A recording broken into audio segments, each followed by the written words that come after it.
आप याद करो 26 तारीख को 26 जनवरी के दिन जब हरियाणा से जब बॉर्डर पे बैठा किसान अपना ट्रैक्टर लेकर के दिल्ली के अंदर अपनी तिरंगा यात्रा निकाल रहा था, जहां किसान तिरंगा यात्रा के माध्यम से देश को मैसेज दे रहा था कि आज केंद्र की सरकार किसान को आंदोलन करने पे मजबूर कर रही है, आज किसान की जमीन को लूटने के लिए काले कानून बना रही है, आज किसान उस खेत का मजदूर मालिक जो था मजदूर बन जाए, इसके लिए इस तरह के कानून हमारे ऊपर थोपना चाहती है। उसके विरोध के अंदर लाखों किसान जो अपने अपने ट्रैक्टर पे बैठ करके जहां दिल्ली के लोगों का दिल जीतने का काम कर रहे थे, वहीं पूरी दुनिया को इस बात का संदेश दे रहे थे, प्रधानमंत्री से आग्रह कर रहे थे, कह रहे थे कि आप इन काले कानूनों को वापस लें, जाइए काले कानून वापस लेने का काम करें। वहीं आप देश के किसान के लिए एमएसपी का नया कानून बना करके उस किसान की फसल की गारंटी देने का काम करें। लेकिन साथियों, दिल्ली की सरकार, केंद्र की सरकार ये काले कानून वापस लेने की बजाय उन किसानों के खिलाफ देशद्रोह के मुकदमे बना रही थी, उन किसानों को कहीं ये कह करके बदनाम कर रही थी कि आंदोलन खालिस्तानियों का हो गया है, कहीं सिख और हिंदू को आपस में लड़ाना चाहती थी, हरियाणा और पंजाब के लोगों के बीच में विवाद खड़ा करना चाहती थी। एक षड्यंत्र 26 तारीख को रच करके इन्होंने इस देश के किसान को बदनाम करने की कोशिश करी थी। मैंने उससे पहले ये बात कह दी थी कि अगर 26 तारीख तक ये काले कानून वापस नहीं ले लिए जाएंगे तो मैं 27 तारीख को असेंबली में जाकर के स्पीकर को अपना इस्तीफा सौंपने का काम करूंगा।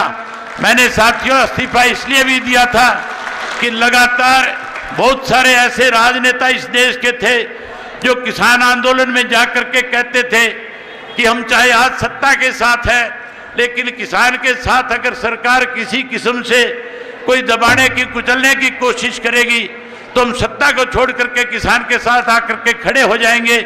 मैं उन बहरूपियों के चेहरे बेनकाब करना चाहता था जो केवल किसान की बात कह करके किसान को बरगलाने की कोशिश कर रहे थे। हमारे हरियाणा प्रदेश के अनेक ऐसे विधायक थे जो जाकर के कहीं बॉर्डर के ऊपर घड़ियाली आंसू बहाते थे, जो कहते थे कि हम किसान के हमदर्द, हम किसान के साथ रहेंगे। आज साथियों, मेरे इस्तीफा देने के बाद वो सारे बहरूपे बिल में बढ़ करके रह गए। आज उनमें से एक भी किसी भी पेट्रोल बैरियर पे नहीं जा सकता, उनमें से कोई एक भी आज किसी किसान आंदोलन का हिस्सा नहीं बन सकता। आज साथियों, जिस ढंग से किसानों को कमजोर करने की साजिश ये केंद्र की सरकार रच रही है, मैं आपसे एक ही बात कहना चाहूंगा, मेरे सामने सिर्फ 2 विकल्प थे, एक मेरे सामने कुर्सी थी और दूसरा मेरे सामने किसान था। मुझे उन दोनों में से एक का चयन करना था। मेरी रगों में चौधरी देवीलाल जी का खून है और चौधरी देवीलाल ने बड़े से बड़े पद को ठोकर मारने का काम किया। चौधरी देवीलाल ने प्रधानमंत्री के पद को भी, अपने ताज को भी वीपी सिंह के सर पे रखने का काम किया था। चौधरी देवीलाल ने जो बात लोगों के बीच में कभी कही, उस बात को कभी कमजोर नहीं होने दिया। मेरे सामने केवल 2 विकल्प थे। एक विकल्प था कि मैं विधायक के पद पे बना रहूं और दूसरा विकल्प था कि मैं चौधरी देवीलाल की नीतियों को आगे बढ़ाने का काम करूं। चौधरी देवीलाल की नीतियों को आगे बढ़ाने के लिए मुझे कुर्सी छोड़नी थी। मैंने कुर्सी छोड़ करके किसान के साथ खड़े होने का काम किया। जहां किसान के साथ खड़ा हुआ, वही साथियों आपसे एक अपील करने के लिए आया हूं।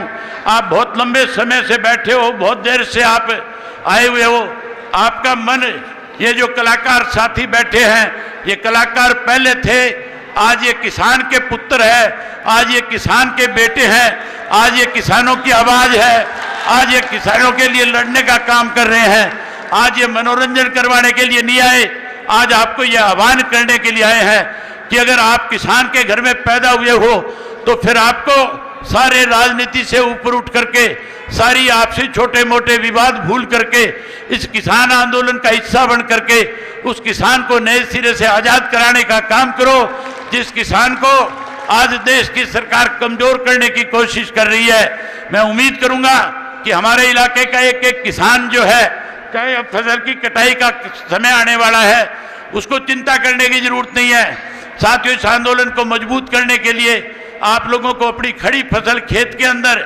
जिसकी चिंता मत करना, किसी साथी की फसल की कटाई में दिक्कत आएगी मुझे फोन करके कह देना, उसके खेत में कंबाइन भेज दूंगा, उसके गेहूं मैं कटवाऊंगा, उसकी गेहूं मैं निकलवाऊंगा और उसकी गेहूं को एमएसपी पे मेरा काम है बिकवाने का।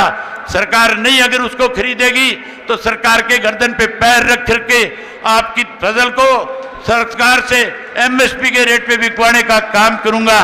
साथियों, आपसे एक और बात कहना चाहूंगा, आज के जो हालात है, आज जिस तरह से लोग लगातार किसान को कमजोर करने की कोशिश कर रहे हैं, चाहे वो किसी भी राजनीतिक दल से जुड़े हुए हैं। आज जींद के लोगों ने एक फैसला किया है कि जींद के अंदर बीजेपी और जेजेपी का कोई भी नेता किसी गांव में नहीं जा सकेगा। आज पूरे सरसा जिला से आए हुए आप लोग बैठे हैं, आप आज एक फैसला लेकर के जाओ कि आपके भी किसी गांव के अंदर बीजेपी और जेजेपी का कोई नेता प्रवेश नहीं कर पाएगा।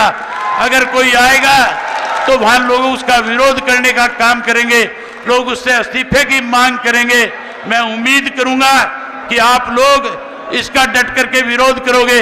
अगर आप विरोध करोगे तो दोनों हाथ खड़े करके मुझे बताओ कि हम विरोध करने का काम करेंगे।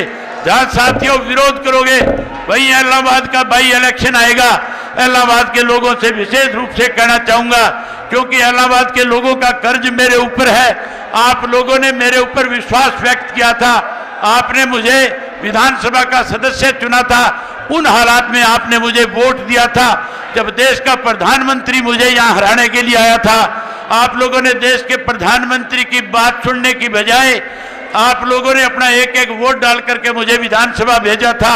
साथियों, उसी तरह से आने वाले समय में जब कल चुनाव हो आपके यहाँ पे, तो उस चुनाव के अंदर भी भारतीय जनता पार्टी और जेजेपी के लोगों को सबक सिखाना और फिर से अपनी ताकत हरियाणा की विधानसभा में भेजने का काम करना। आप आए, आप सब ने मेरी बात को सुन